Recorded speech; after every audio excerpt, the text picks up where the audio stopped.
So if you're looking to get into property, the first thing that you need to think about is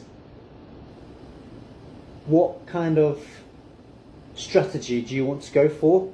Now, different strategies will produce different types of income. So some training courses may say, get into deal sourcing, go out there, network, meet people, find the deals, package them up, and then sell them to investors.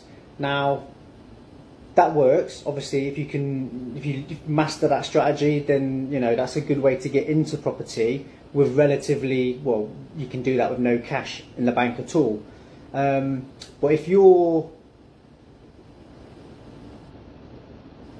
most important thing is to get cash flow every month, then going out and doing a deal sourcing strategy may not be the way to do it, because that is very, very much a hand-to-mouth strategy. Unless you can build up a massive pipeline of deals that are back-to-back, that are going to be dropping into your bank every month, it's going to be, payments one-off here and there.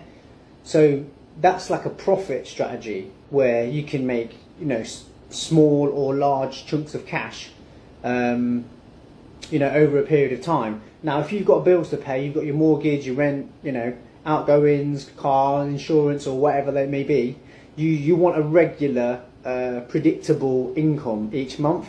So going out and doing the deal sourcing strategy may not be the best strategy to begin with, unless you're doing it as a part-time sort of side hustle.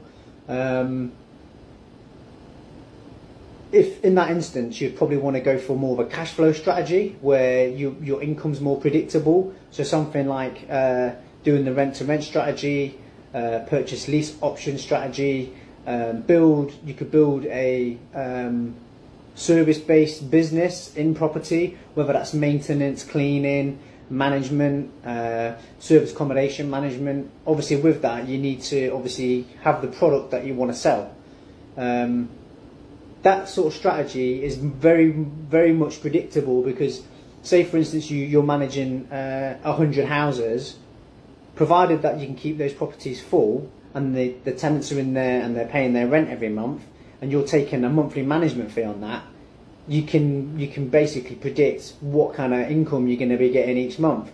And it's not a passive income, because obviously there's work to be done with that, but it's a safer strategy to get your cash flow in. So each month, when the tenants pay their rent, you can take your management fee off there. Whether it's a cleaning business, if you're cleaning HMOs on a monthly, weekly, fortnightly basis, it's very predictable.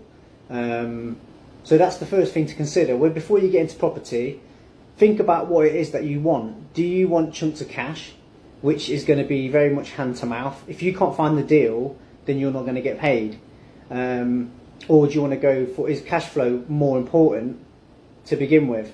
You want a predictable income each month, so you can cover your expenses, your bills, and then once you get your cash flow sorted, that's when you can then start dropping into doing your deal sourcing, buying, flipping, selling properties. So